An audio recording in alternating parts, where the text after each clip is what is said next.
warahmatullahi wabarakatuh. Alhamdulillah rabbil alamin wal aqibatul muttaqin. Subhanaka la ilma lana illa ma 'allamtana innaka antal alimul hakim.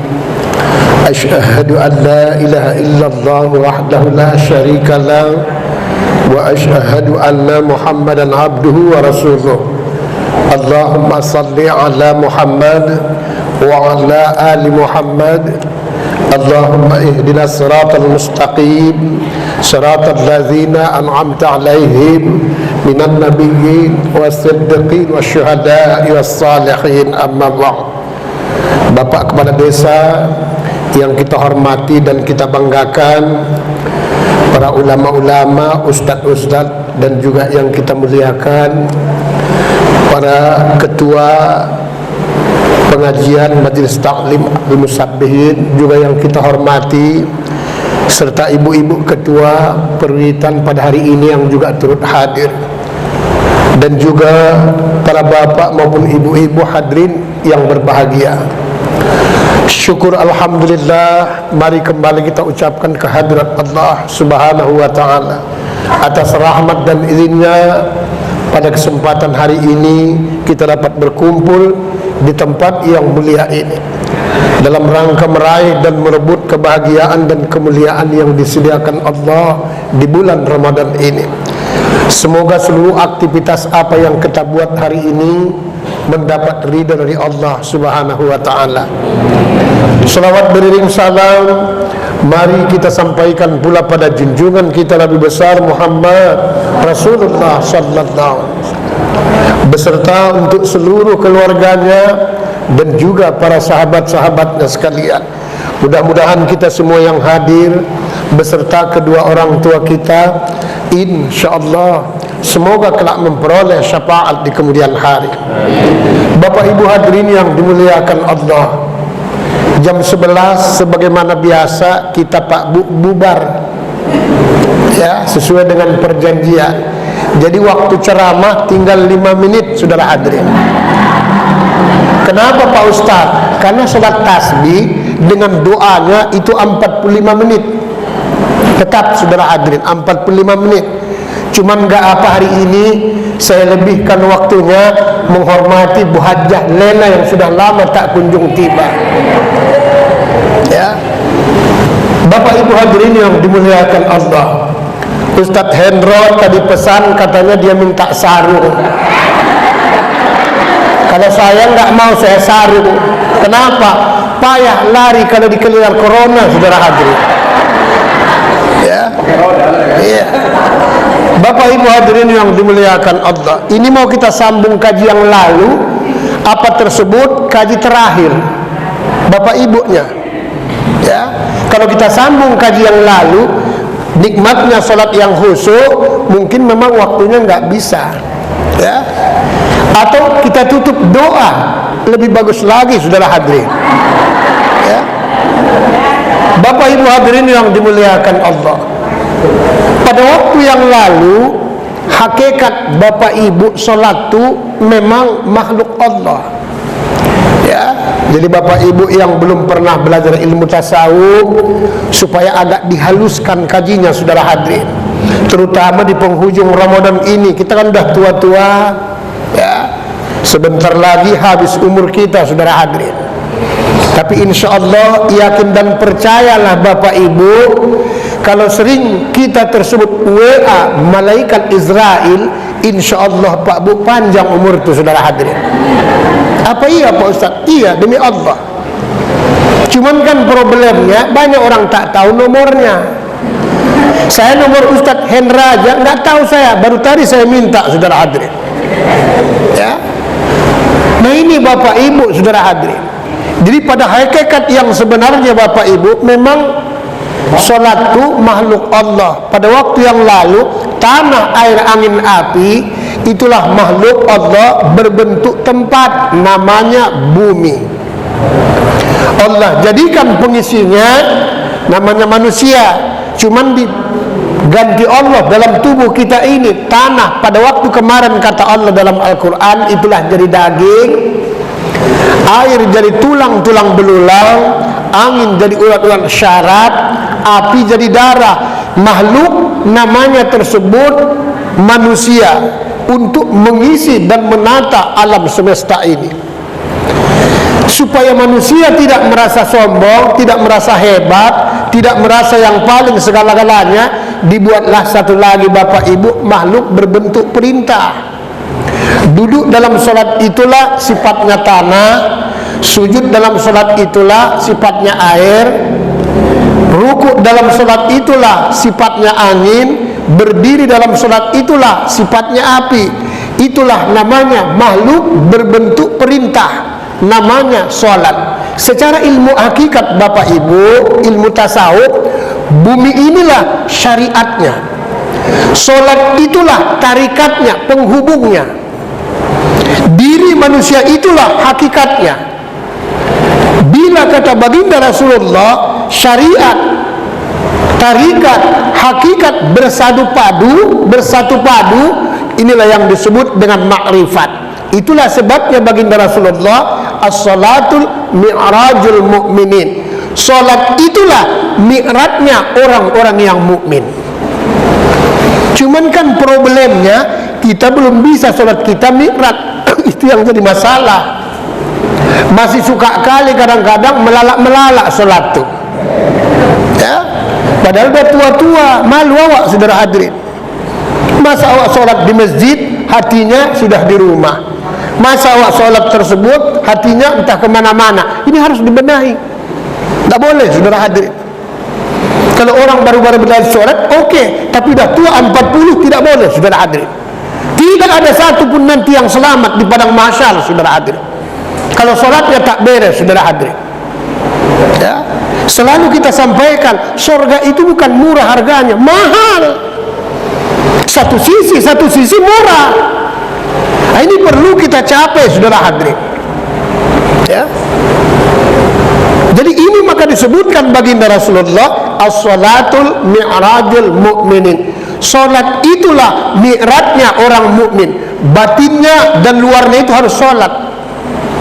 Kan kita kan dua kita ini Pak Bu, secara global dua kita. Yang di luar namanya casing, itulah jasad. Yang di dalam namanya ruh, itulah batin. Ruh itu nanti kita kaji satu persatu. Ada yang namanya napas, ampas, tanapas, nupus. Inilah hakikat nyawa. Jadi kalau orang berzikir harus melalui napas, atau ampas, atau tanapas, atau nupus. Ada tempat-tempatnya.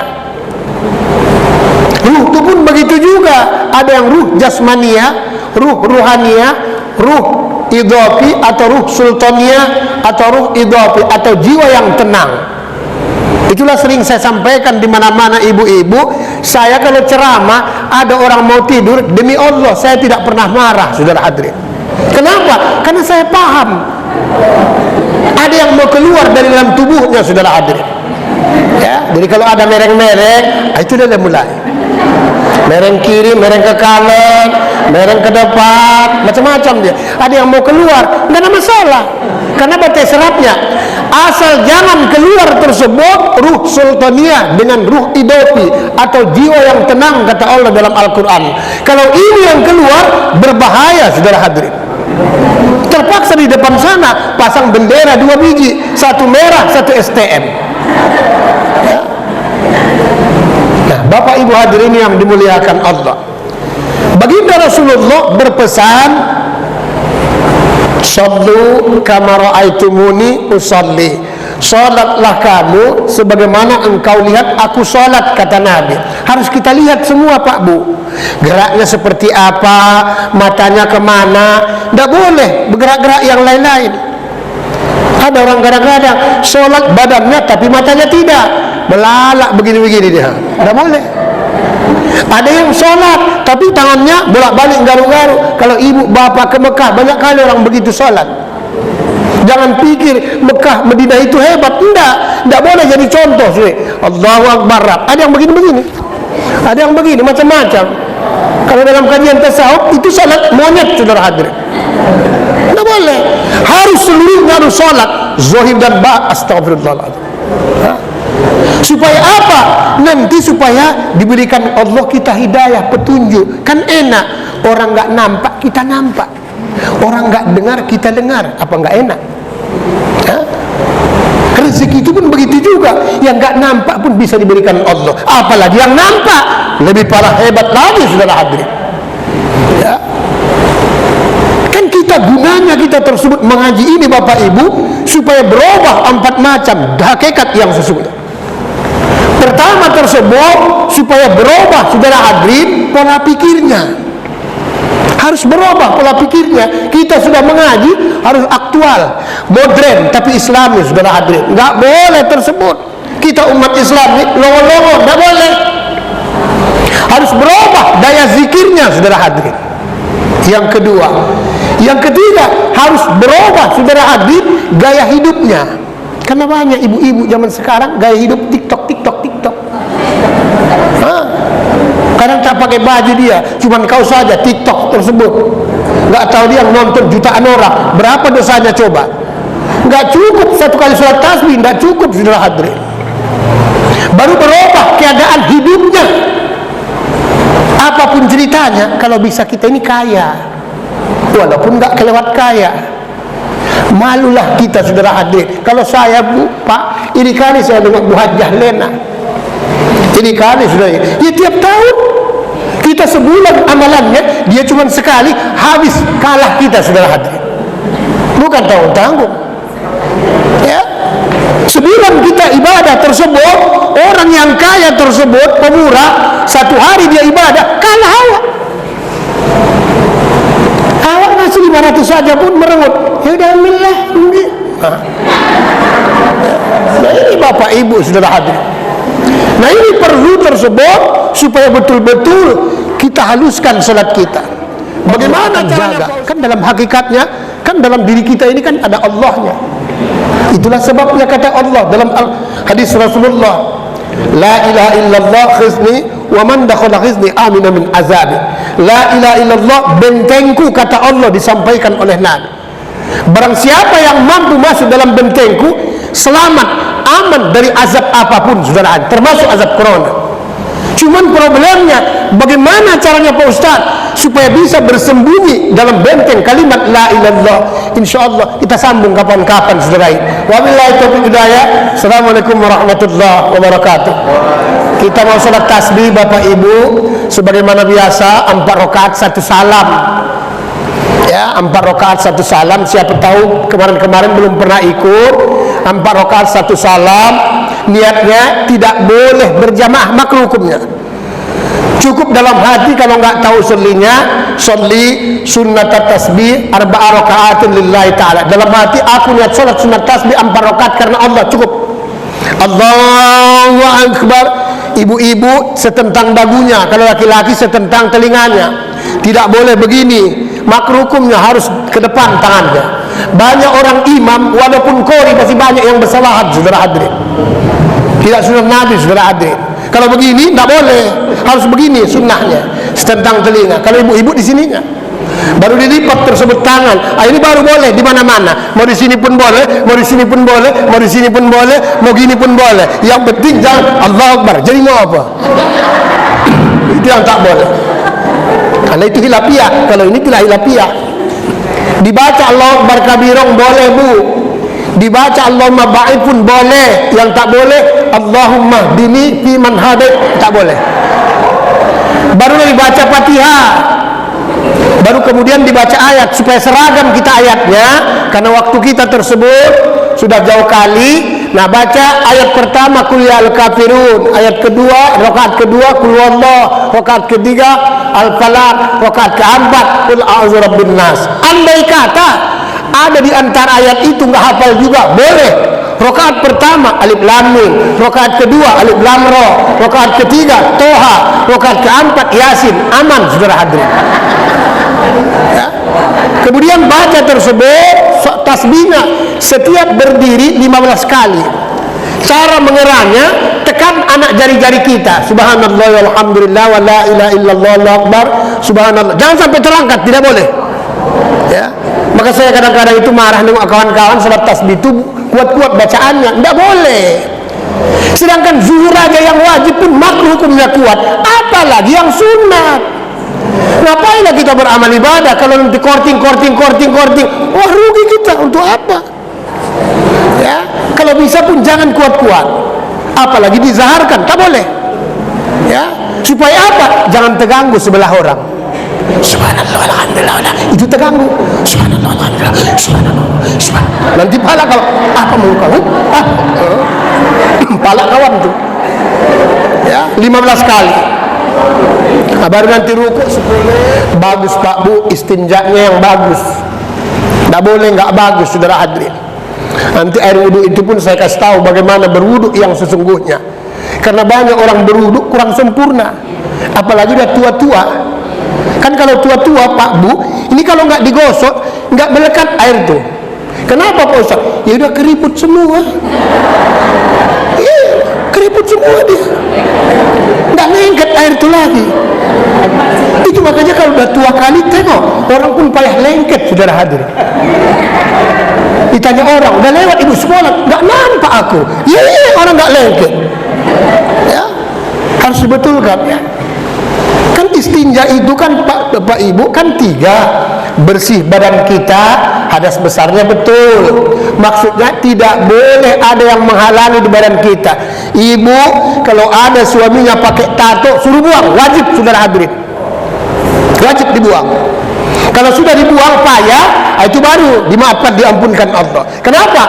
Tidak sah mandi hadas besarnya kalau ada tatonya, saudara hadirin. Kecuali dia nggak pernah lagi mandi-mandi. Ya. Kan ada orang kadang-kadang bangga dia dengan tatonya, nggak boleh. Apalagi di tangan di tempat-tempat tersebut mengambil wudhu, ya nggak sah. Tapi kan payah Pak Ustaz. Enggak, kalau sekarang buang tato gampang Bu. Yang penting ada duitnya. Ada seperti alat elektronik itu, rap, nah bisa dia mengisap, saudara hadirin. Cuman mahal, 1 senti hampir 2 juta, saudara hadirin. 1 senti. Ada yang murah biayanya, cuman agak sakit. Bagaimana caranya Pak Ustaz? Setrika itu panaskan, gosokkan, saudara hadirin. Hilang. Jadi wajib. Ya. Kemudian juga lagi bersih pakaian, kan suci pakaian. Ya. Bukan mesti baru, enggak. Yang penting bersih. Harus disiramkan tersebut supaya bagus dia. Makanya ibu-ibu kalau beli sayuran, terutama kangkung, awas hati-hati. Kenapa Pak Ustaz? Kadang-kadang sebelum dijual si solokotok, kangkungnya itu kan waktu diikatinya itu kadang-kadang diikati, ada biang keroknya sebelahnya. Buang air kawan tuh, kencing kawan tuh. Karena pada umumnya kalau biang kerok kencing, Bapak Ibu maaf, itu pasti terangkat kakinya. Itu artinya biang kerok itu sudah dewasa. Kalau terangkat kakinya, kencing dia terangkat kakinya. Itulah sebabnya manusia pun kalau ada buang air kecil terangkat kakinya sama, saudara ada. Sama. Jadi pada saat dia mengikati tersebut sayurannya, rap masuk, kan belobang dia batangnya. Nah, itulah di dalam Islam harus dicucurkan, disiramkan. Kalau enggak sah, enggak bersih. Nah, ini contoh, saudara hadirin. Makanya baju kita pun, pakaian kita pun begitu juga. Ya. Jadi kalau mesin cuci dia harus mengalir, bertukar airnya tersebut. Kalau enggak ganti dengan yang baru. Hati-hati, jangan ibu ngepel, kan 1 baskom, 1 itu aja, wah, tambah lebar. Itulah sebabnya kadang-kadang kami bapak-bapak ini sering nggak sah sholatnya. Kenapa Pak Ustaz? Kalau tidak mampu menjaganya, kadang pergi ke plaza-plaza atau tempat tertentu, kan ada tempat buang air kecilnya itu, ya digantung dia di pinggir-pinggir tersebut, dinding tuh. Bapak-bapak buang air kecil, maaf kata, orang sepi, sesak pipis. Ya, tapi kurang mampu menjaga. terpercik dia ke celana kita, saudara hadirin. Awas hati-hati, terpercik ke celana, nggak sah sholatnya. Nanti ditulis malaikat sholat ngompol. Awas hati-hati. Iya. Maka dibuat Allah Islam itu gampang, mudah, ya, fleksibel, saudara hadirin. Makanya istinja itu wajib hukumnya. Karena situasinya kalau nggak ada air, kata Nabi, boleh dengan batu, boleh. Yang penting jangan batu gilingan, kan itu masalahnya. Yalah pula jangan batu gilingan, kan meriah juga. Atau juga jangan batu nisan, dikejar-kejarnya malam nanti. Kalau tak ada juga kata Rasulullah, kan boleh dengan benda-benda kesat, boleh. Ya, apa saja boleh, nggak payah. Kalau nggak dengan daun, boleh. Yang penting jangan daun jelatang. Terakhir kata Rasulullah, boleh dengan kertas, boleh. Tengok kalau kita naik pesawat, pakai kertas. Cuman kertas tisu yang dilarang, jangan kertas pasir. Ya. Nah ini Bapak Ibu saudara hadirin, ya, harus kita bersihkan tersebut. Setelah kita bersih, suci, barulah mengambil air wudhu. Ini Pak, ngambil air wudhu, tangan tersebut yang tengah itu sampai ke dekat mata. Jadi caranya rap ke dekat mata, ininya kemari, baru disapukan begini. Karena sunat hukumnya, apalagi laki-laki menjadi malaikat, dia kata Rasulullah, air wudhu yang bergantungan di jenggot tuh. Makanya laki-laki disunatkan pakai jenggot kalau laki-laki. Cuman kadang-kadang banyak nggak mau, suka memelihara kumis. Kenapa Pak Ustaz? Karena kalau kumis ada manfaatnya. Kalau minum kopi tak payah saringannya, saudara. Nah ini Bapak Ibu saudara Adri, kadang-kadang banyak orang nggak ngerti Bu, ngambil air wudhu tuh ininya. Kadang ada yang mancung hidungnya, itu agak ke dalam deninya, jadi nggak kena. Kalau yang pesek memang nggak ada masalah, yang pesek nggak ada masalah ya kan? Jadi rap dua-dua begini. Nah, nanti sunat rap sapukan, seperti itu dia Bapak Ibu ya. Ngambil air wudhu yang benar Mas. Tangan tuh awas kalau ada kuku kita panjang. Kata Nabi, kata Allah dalam Al-Quran kan, dari sapulah, sucikanlah tersebut tanganmu, dan juga surah Al-Maidah tersebut. Idza kuntum ila salati faghsilu wujuhakum. Apabila kamu hendak mendirikan salat, terlebih dahulu basuhlah mukamu, cucilah tanganmu sampai siku bahasanya. Berarti dari ujung. Harus beginikan kalau ada kuku panjang. Harus hati-hati. Pakai kutek itu boleh Pak Ustaz, yang sifatnya tidak terhalang air boleh, tapi kalau terhalang tak boleh. Nah ini dalam kajian tasawuf itu harus kita ginikan Bapak Ibu, harus. Kenapa? Siapa tahu yang tua-tua itu tadi, karena udah banyak keriput, dia nggak masuk air itu, tidak melekat, ya, tidak melekat saudara hadirin. Kecuali umur-umur kita masih muda, seperti Ustadz, umur masih 36, alhamdulillah, ya, masih muda saudara hadirin ya. Ustadz Hendro baru 24 atau 14 ya kan, ya. Ya memang begitu, harus disapu dia. Banyak orang tak sadar pada saat dia menyuci tersebut, ngambil air wudhu di kamar mandi, gini dia, rap, awas hati-hati. Nanti berakibat kepada sholat yang khusyuk ini, nanti nggak dapat Bapak Ibu, nggak bisa dapat dia tersebut. Ya.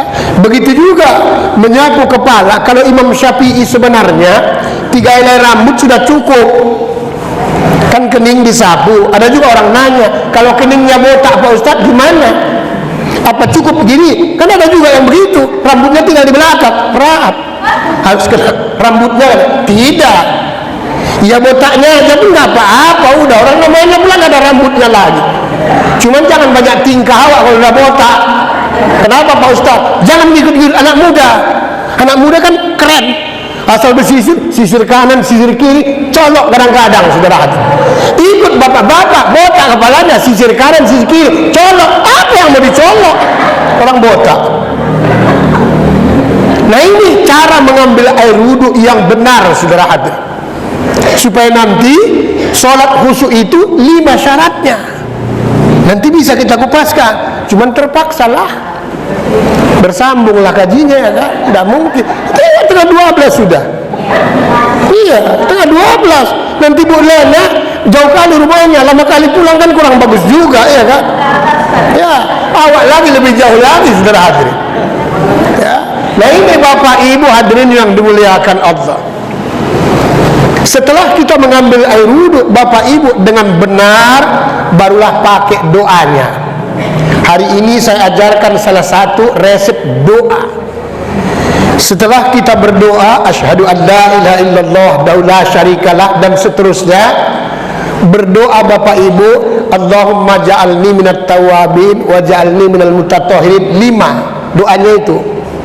Wa ja'alni min ibadikas sholihin wa ja'alni minas sabirin minal mukhlisin. Pokoknya 5, minal muttaqin yang terakhir. Baru baca selawat 3 kali, sapukan ke wajah kita ini Pak Bu, ke atas 3 kali. Kenapa Pak Ustaz? Menurut ilmu kesehatan, orang-orang salon supaya awet pipi kita tidak keempat kali nampak, tidak gampang turun, itu rap ke atas dia. Makanya tengok Pak Ustaz, 63 tahun.